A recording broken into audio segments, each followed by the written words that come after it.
আসসালামু আলাইকুম। সবাই কেমন আছেন? আশা করি সবাই ভালো আছেন। আজকে সকালটা শুরু হয়েছিল একটু কাজের ভেতর দিয়ে। সকালে ঘুম থেকে উঠে ১ম এ রুটি বানাতে বসে গেলাম। আসলে রুটি বানানো এমন কিছু কঠিন না। কিন্তু সময় লাগে আর ধৈর্য লাগে। আস্তে, আস্তে একটা, একটা করে রুটি বানিয়ে নিলাম। আমাদের ফ্যামিলির সবাই গরম, গরম রুটি পছন্দ করে।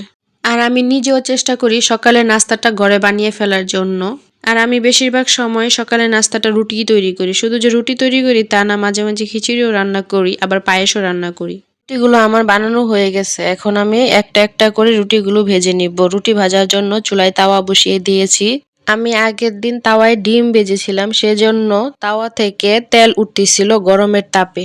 আর এটা আমি জানি না কেন ডিম ভাজার পর সেই তাওয়াটাতে আবার রুটি ভাজতে গেলে তেলগুলো উঠে আসে গরমের তাওয়াটা ধুয়ে নেওয়ার পরও। এই সমস্যাটা কেন হয় আপনারা অবশ্যই জেনে থাকলে আমাকে কমেন্ট করে জানাবেন। আগের দিন রাতে রান্না করে রেখেছিলাম গরুর মাংস, সেটা দিয়ে এখন নাস্তাটা দিয়ে দিব সবাইকে। এই তো তারপর আমি এটা গরম করে নিয়েছিলাম। গরম গরম রুটি আর গরুর মাংস আমাদের ফ্যামিলির সবাই অনেক পছন্দ করে। আপনারা কারা কারা পছন্দ করেন অবশ্যই কমেন্টে জানাবেন। সকালে নাস্তাটা শেষ করে একটু বিশ্রাম নিয়ে চলে আসলাম দুপুরের জন্য রান্না করতে। আজকে দুপুরে তেমন কিছু রান্না করব না, শুধু রান্না করব লতি দিয়ে চিংড়ি মাছ। আগের দিন রাতে রান্না করে রেখেছিলাম না গরুর মাংস, এই দুই পদ দিয়ে আজকে দুপুরের খাবারটা চালিয়ে নিব। তারপর আমি কয়েকবার চিংড়ি মাছগুলো লবণ দিয়ে ধুয়ে নিব। তারপর আমি লতিগুলো কয়েকবার ধুয়ে নিব। আমরা অনেকেই লতা বলে ডাকি। তারপর এখানে দিয়ে দিব পেঁয়াজ কুচি এবং মরিচ কুচি, দিয়ে দিব পরিমাণ মতন হলুদ এবং মরিচের গুঁড়া, দিয়ে দিব ধনিয়ার গুঁড়া এবং জিরার গুঁড়া সামান্য পরিমাণ। তারপর দিয়ে দিব স্বাদ মতন লবণ এবং পরিমাণ মতন তেল। আজকে লতার তরকারি এটা আমি হাতে মেখে বসাবো। আমি জানি না আপনারা লতার তরকারি এভাবে হাতে মেখে খেয়েছেন কিনা, তবে একদিন খেয়ে দেখবেন অবশ্যই ভালো লাগবে। তারপর দিয়ে দিব ধুয়ে রাখা চিংড়ি মাছগুলো। চিংড়ি মাছগুলো দিয়ে আমি একটু ভালোভাবে মাখিয়ে নিব। তারপর দিয়ে দিব পরিমাণ মতন পানি, মানে পরিমাণ মতন ঝোল। এই তো এখন আমি এটা ভালোভাবে ঢাকনা দিয়ে বসিয়ে দেব চুলায়। আজকে লতার তরকারিটা অনেক মজা হয়েছিল। তারপর বিকাল দিকে হঠাৎ করে মেহমান চলে আসে। আসলেই হুট করে মেহমান চলে আসলে মনটা ভালো হয়ে যায়। তারপর আমি তাড়াহুড়া করে কিছু আম কেটে নিচ্ছিলাম মেহমানকে দেওয়ার জন্য। এই তো আমার আমগুলো প্রায় কাটা হয়ে গেছে। এখন আমি রান্নাঘরে চলে যাব কিছু রান্না করার জন্য। বাসায় নুডলস ছিল, তাই আমি ভাবলাম নুডলস রান্না করে ফেলি, তাড়াতাড়ি হয়ে যাবে। তারপর আমি কিছু পেঁয়াজ এবং মরিচ কেটে নিয়েছিলাম নুডলস রান্না করার জন্য।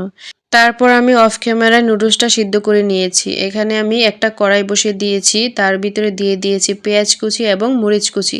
ডিম দেওয়ার সময় হঠাৎ করে কারেন্ট চলে গিয়েছিল। এমনিই ছিল তাড়াহুড়া, তার মধ্যে আবার কারেন্টের সমস্যা। তারপর আমি মোবাইলের লাইট দিয়ে রান্নাটা করে নিয়েছিলাম।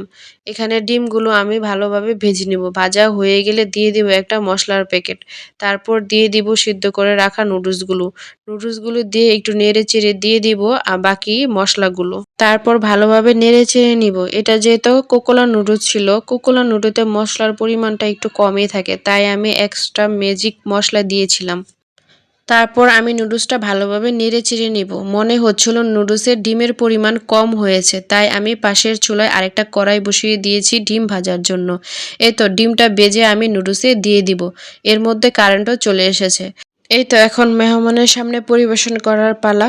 চার পানি বসিয়ে দিয়ে দিব পরিমাণ মতন চিনি। চিনি দিয়ে আমি চলে গিয়েছিলাম মেহমানের সাথে গল্প করতে।